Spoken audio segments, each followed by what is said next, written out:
At dahil nga mga kabombo sa samut-saring reaksyon dahil sa paggamit ng Estados Unidos ng B-2 Spirit o yung binansagang invisible bomber at binansagan din bilang Ghost dahil sa kapasidad nito na makapagkubli sa radar system at iba pang monitoring facilities. Inilunsad ito mga kabombo noon pang 1988 at dumaan sa maraming pagbabago at mas angkop na stealth capabilities.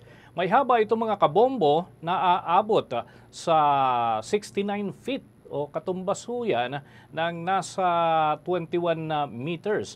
Yung kanyang haba na tinutukoy batay ho dun sa inilabas na data ng mga eksperto. Yan, pinapakita natin mga kabombo yung kanyang haba at 172 feet, 52.4 meters ang katumbas mga kabombo. At yung kanya namang yung kanyang bigat ay 376,000 pounds. Yung kanyang kaya hong liparin ay nasa 6,900 miles. Katumbas ho ito ng 11,000 kilometers yung kanyang takbo mga kabombo habang bit-bit yung napakabigat na kanyang karga.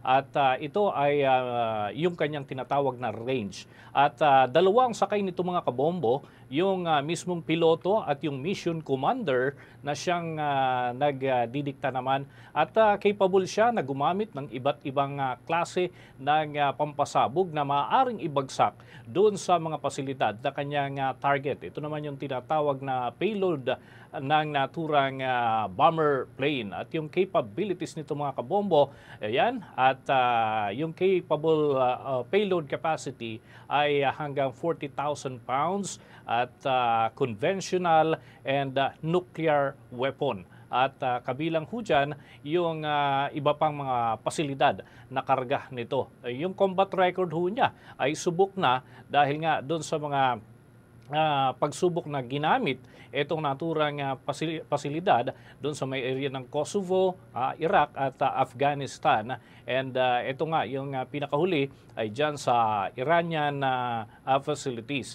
At ito mga kabombo ay napakamahal pala nitong klase ho na ito ng pasilidad sapagkat ito ay mayroong halaga na nasa $2.1 billion. Kung i-convert yan dito sa Pilipinas mga kabombo ay 117.6 billion pesos. Batay ho yan sa rough estimate, kaugnay ho ng halaga o value ng naturang pasilidad na ginagamit ngayon ng Estados Unidos.